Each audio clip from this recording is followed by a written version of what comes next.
গতকাল ইন্ডাস্ট্রির অপয়া যিশু সেনগুপ্তের জন্মদিন ছিল। ইয়েস, ঠিকই শুনেছ তোমরা।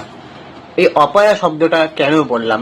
ইন্ডাস্ট্রির লোকজনরা তাকে অপয়া বলে মনে করতো, তার জন্য তাকে সিনেমাতে কেউ নিতেই চাইতো না একটা সময়, ঠিক আছে। কিন্তু যিশু সেনগুপ্ত ছিলেন আমার বরাবরই পছন্দের অভিনেতা।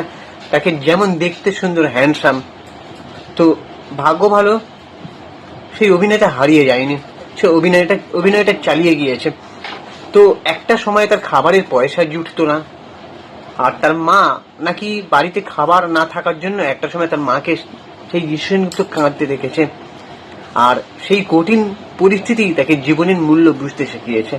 সো সেই টেলি অভিনেতা, মানে সিরিয়ালে দিয়ে অভিনয় শুরু, সেই টেলি অভিনেতা বলিউডে কি করে জায়গা পেলেন এবং সাউথেই বা কি করে পৌঁছালেন, সেটা নিয়ে আজকে আলোচনা করবো আমাদের ভিডিওতে। তোমরা প্লিজ চ্যানেলটাকে সাবস্ক্রাইব করে দাও, ভিডিওটাতে একটা লাইক দাও, আর পুরো ভিডিওটা স্কিপ না করে দেখো। ঠিক মনে হলে অবশ্যই কমেন্ট করে জানাতে পারো। একজন অভিনেতার জীবনকে বাইরে থেকে অনেক সময়ই গ্ল্যামারাস মনে হয়, কিন্তু ভেতরে অনেক স্ট্রাগল থাকে, কষ্ট যন্ত্রণা থাকে, সেটা অনেকেই জানেন না।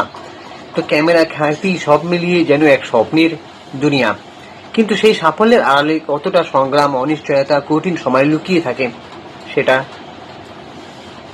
তাদের কাছ থেকে না শুনলে বোঝা যায় না।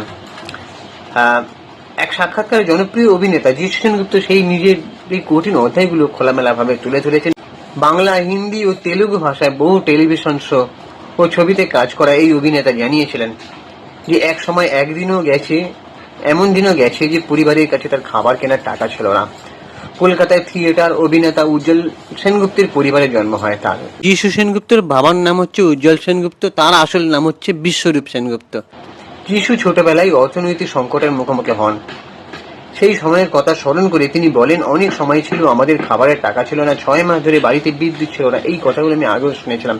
যাই হোক, কারণ আমার বাবা বিদ্যুৎ বিল পরিশোধ করতে পারতেন না। আমার মা আমাদের শিখিয়েছিলেন মোমবাতির আলোয় রাতের খাবার কিভাবে খেতে হয়। কিন্তু আমরা খুব খুশি ছিলাম, একটি সুন্দর জীবন ছিল। আমাদের কাছে অর্থ ছিল না, তবে জীবনটা সুন্দর ছিল। তিনি আরও জানান, বাড়িতে খাবার না থাকার কারণে তিনি বহুবার নিজের মাকে কাঁদতে দেখেছেন। কঠিন সময়ে থেকে জীবনের মূল্য বুঝতে শিখিয়েছেন। মজার বিষয় হলো, যিশু কখনোই অভিনেতা হওয়ার স্বপ্ন দেখেননি। আমরা শুনেছি যে যিশু যে একজন ক্রিকেটার হওয়ার স্বপ্ন দেখেছিলেন, ক্রিকেট খেলতে তিনি ভীষণ ভালোবাসেন। এবং কিন্তু 1998 সালে মাত্র 18 বছর বয়সে তার জীবন বড় পরিবর্তন আসে।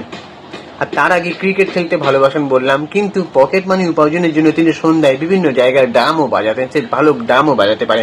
একটা অনুষ্ঠানে দেখছিলাম সে ভালো ড্রাম বাজাতে পারে, কিন্তু যিশু কিছুতেই রাজি হচ্ছিল না ড্রাম বাজাতে, কিন্তু তারপরে বাজাচ্ছিল, দেখা যাচ্ছিল বেশ ভালোই বাজাচ্ছে। তো টেলিভিশন শো মহাপ্রভুতে তিনি অভিনয়ের সুযোগ পেয়েছিলেন। তিনি স্বীকার করেন যে তার অডিশন খুব ভালো হয়নি, তবুও তাকে সেই চরিত্রের জন্য নির্বাচিত করা হয়, মানে সিলেকশন করা হয়।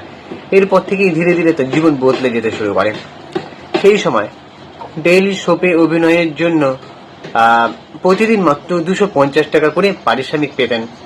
কিন্তু শোটি জনপ্রিয় হয়ে ওঠার সঙ্গে সঙ্গে তিনি দ্রুত বাংলা টেলিভিশন জগতের পরিচিত মুখ হয়ে ওঠেন। এক সময় তিনি একসঙ্গে 4টি শোতে নায়কের চরিত্রে অভিনয় করছিলেন এবং টানা 72 ঘন্টা পর্যন্ত কাজ করেছেন বলেও জানান। তবে 2001 সালে আবারও এক বড় চ্যালেঞ্জের মুখে পড়েন যিশু।